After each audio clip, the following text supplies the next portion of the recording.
servire per farsi sentire oltre gli orizzonti e le distanze. Due parole possono bastare per modificare l'aria generale di un discorso. Due parole anche già sentite, come calamite ti risucchiano nel vuoto.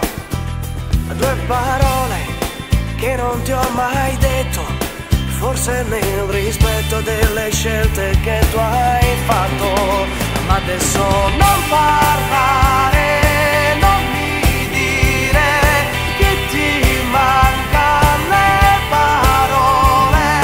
Lascia al vento ciò che hai dentro, spiegagli che il tempo è il tuo dolore e prova a farlo in due parole.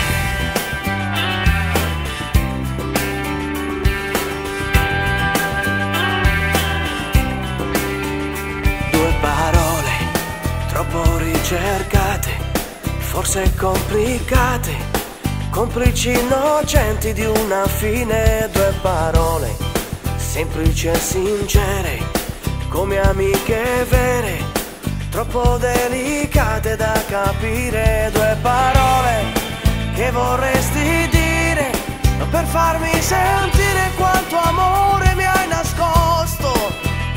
Due parole cadono dagli occhi, lente come fiocchi di neve.